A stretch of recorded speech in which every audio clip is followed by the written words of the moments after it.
मालदीव में अब नहीं चलेगा इंडिया आउट कैंपेन, सरकार ने लिया तगड़ा एक्शन। भारत ने जताई थी नाराजगी, सरकार ने कतर दिए पैर।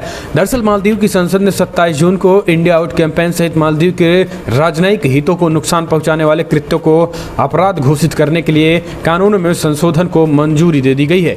संसद में इसके पक्ष में मतदान करके कानून को पारित किया गया है। इसके साथ ही संसद के अध्यक्ष और पूर्व राष्ट्रपति मोहम्मद नशीद ने इंडिया आउट कैंपेन को राष्ट्रीय सुरक्षा के लिए खतरा बताते हुए जांच के लिए 214 समिति को सौंप दिया था।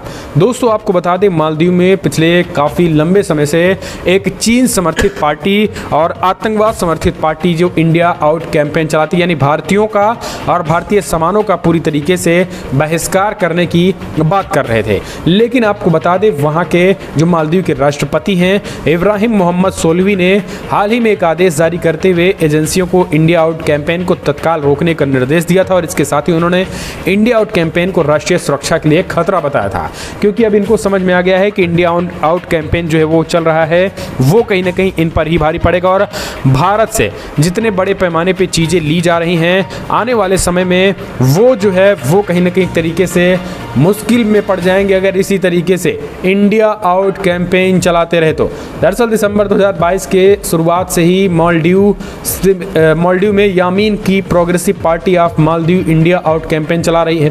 पार्टी का कहना है कि इस कैंपेन का मकसद भारतीय सैनिकों को मालदीव से हटाने का है। यामीन ने खुद भी कहा है कि भले ही सत्तारूढ़ प्रशासन किसी भी भारतीय सैन्य उपस्थिति से इनकार करता हो, लेकिन हम अभियान को आगे बढ़ाएंगे।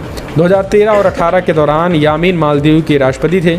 उस दौरान मालदीव और भारत के बीच संबंध बहुत खराब हो गए थे। रणनीतिक रूप से बेहद महत्वपूर्ण लामू और अड्डू एटोल में भारत को 2 हेलीकॉप्टर वापस लेने पड़े थे और इसी दौरान यामीन भारत का विरोध करते हुए चीन को मालदीव में जगह दे दिया था और बस उसी के बाद से लगातार यामीन जो है वो भारत का विरोध कर रहे हैं।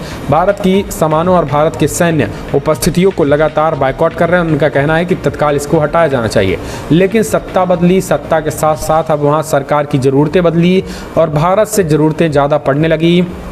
तो वहाँ की जो नए राष्ट्रपति थे इब्राहिम मोहम्मद सोली ने उन्होंने माना कि अगर भारत को इस तरीके से बॉयकॉट किया जाता रहेगा और भारत की इस तरीके से मुहिम चलेगी तो ये भारत तो छोड़ो, भारत को तो कुछ नहीं, लेकिन इनके देश पे ज़बरदस्त चपत जो है मालदीव में बैठ जाएगी और करारा झटका लगेगा।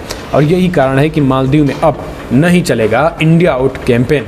सरकार ने बना दिया है, कानून बनाने का ऐलान कर दिया है। ये एक बड़ी खबर निकल के आ रही है और इसको लेकर दोस्तों आपको बता दें पूरी तरीके से तैयारियां जो हैं वो अब इसको लेकर नया कानून भी पास कर दिया गया, प्रस्ताव पास कर दिया गया है।